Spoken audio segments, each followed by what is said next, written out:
Who you are and fire away. Thank you. I'm Debbie Shore, and I'm the executive director of Sasha Bruce Youth Work, which has been around longer than the Juvenile Justice Act. And so it's just wonderful to hearken back to this sea change that occurred as a result of this act and some of the other legislation that has come. But I wanted to bring up something that I think was part of the original and has not met its promise, and that is the locking up of status offenders in secure detention. And the original idea was that there was going to be a complete change in this way, and services, of course, needed to be in place, which unfortunately in some places it simply hasn't happened enough. But there was really a rollback on the idea of not placing young people in secure detention. So I'd like to hear your ideas about that. The valid court order issues are before us again, hopefully in this next period. Thank you. We can start anywhere, but the valid court order does remind me, Ira, that came up during your administration, didn't it? Yeah, it was certainly not something that I supported, and I think it's unfortunate that it was in the act. And you're right, it was one of the basic tenets of the legislation. And again, I go back to to some extent to the research question. I think that in retrospect, if we would have been more careful in how that was implemented, we wouldn't be having this discussion today, and it might not have been part of the rollback of the legislation.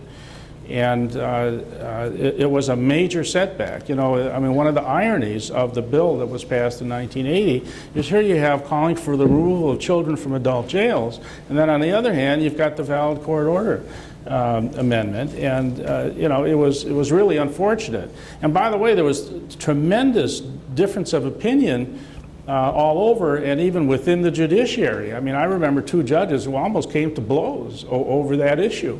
In fact, I was standing there; they almost got into a fight, on the balcony of a hotel. I thought maybe one of them was going to get thrown over. Ira, can I? Was that Frank Orlando? That was Frank Orlando. Yeah, he told me he almost threw somebody. He was almost doing the throwing. A judge from Ohio, who was chairman of the juvenile court judges. So I was actually kind of scared. Not Milliken, I can't remember. Yeah, I think so, right. And it's unfortunate, but again, if we'd have been more careful and thoughtful in terms of the approach, I think that would be a significant issue, or it would be a non-issue today. Go ahead, John.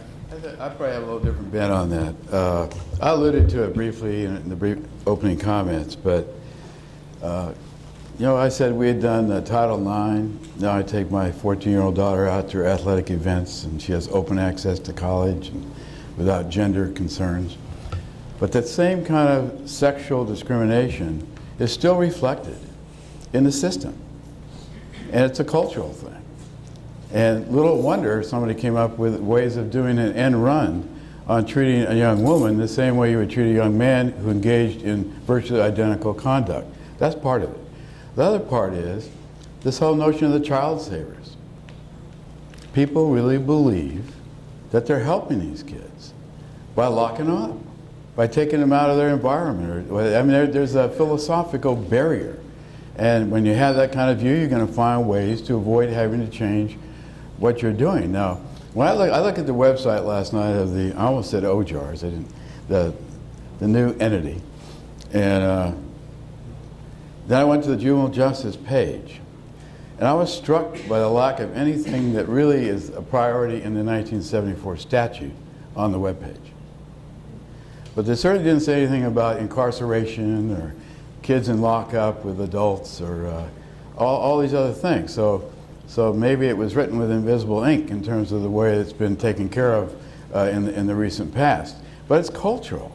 Look at the argument in the court yesterday. You can put a 13-year-old in for life without parole, and you can take a 13-year-old who hasn't done anything and lock her up for 5 years. It hasn't changed a lot. Have anything to ask? Go ahead. One thing, just when I was there, that was one of many Federalist issues, I guess, from the Justice Department. That is that the locking up of status offenders is basically a state issue rather than a federal issue.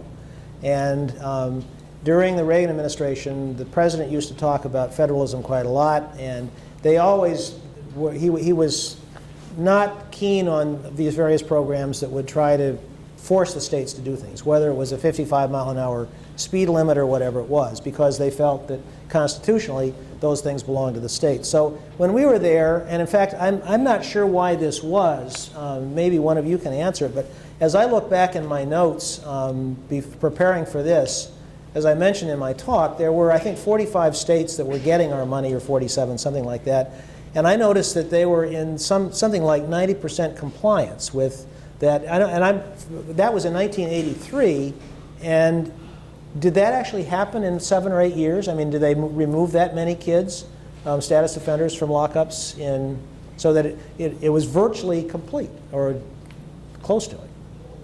Yes, except those who were locked up under the valid court order. And so that was the problem. And I can't frankly remember if the valid court order was an issue when I was there or not. I don't remember dealing with it. Well, I mean, Ira, was the valid court order, didn't that happen right at the end of your administration? Am I wrong? Okay.